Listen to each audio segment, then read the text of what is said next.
ধন্যবাদ সোনাইয়া ইয়াসমিনকে। সেই সাথে গজল প্রতিযোগিতা আব্দুল কাহার, ইসারুল শেখ, নূর আলম শেখ, নাইম হোসেন, তোমরা স্টেজের ডান দিকে উপস্থিত হও।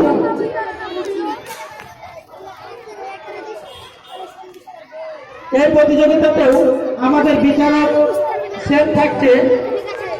সময় খুব সংকীর্ণ হওয়ার কারণে আমরা চাইছি যত দ্রুত সম্ভব যিনাদের নাম ডাকা হয়েছে আপনারা প্রস্তুত হয়ে চলে আসুন।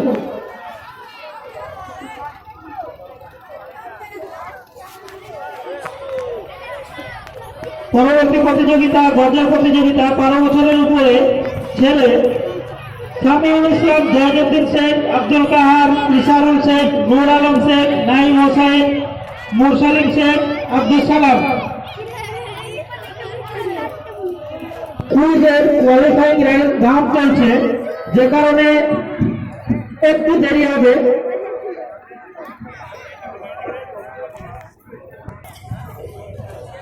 আমাদের চেয়ারে যারা দেখতে পাচ্ছেন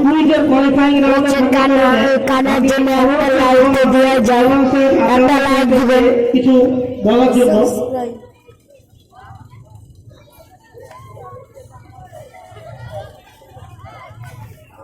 কানার গজলটা কানার কেরাতটা শুনবেন তো আপনাদের মুগ্ধ হয়ে যাবে। বিভিন্নভাবে আপনারা এই প্রতিযোগিতাকে করার জন্য সাহায্য সহযোগিতা করেছেন, সকলকে ধন্যবাদ জানাই। আলহামদুলিল্লাহ, আপনারা যথেষ্ট সহযোগিতা করেছেন। আজকে প্রতিযোগিতায় বড় উদ্দেশ্য ছিল আমাদের যুবক ছেলেরা মেয়েরা যেন অন্য কোনো খারাপ অভ্যাস থেকে বেঁচে যায় এবং একটি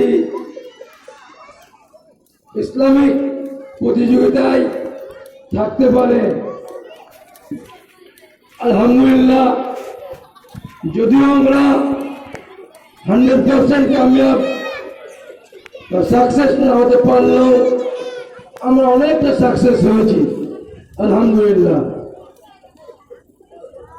আমার বিশেষ করে মহিলারা যথেষ্ট তারা নিজেদেরকে সংযত করেছে, তার জন্য আমি অনেক অনেক ধন্যবাদ জানাই মেয়েদেরকে, যে মেয়েরা উচ্ছৃঙ্খল ভাবে এদিক ওদিক ঘুরে ঘুরে বেড়ায়নি, আমাদেরকে পুরোপুরি সহযোগিতা করেছে।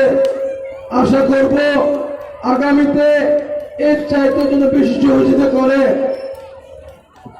একজন মহিলা সকলে জানেন আমি চিল্লাই, আমি বলি, আমি কেন বলি, আমার মন কি চাই। এই দেখছি আজকে জোহরের পরে একটা মোটর বাইক আসলে, মোটর সাইকেল, দুজন ছেলে আর দুজন মেয়ে দাঁড়িয়ে আছে। আমি এইরকম হতে আমার মহল্লা হতে দিব না, আমি বেহায়াপনা হতে দিব না। যুবক ভাইদের জানা দরকার যে আমরা মুসলমান, আমাদের একটা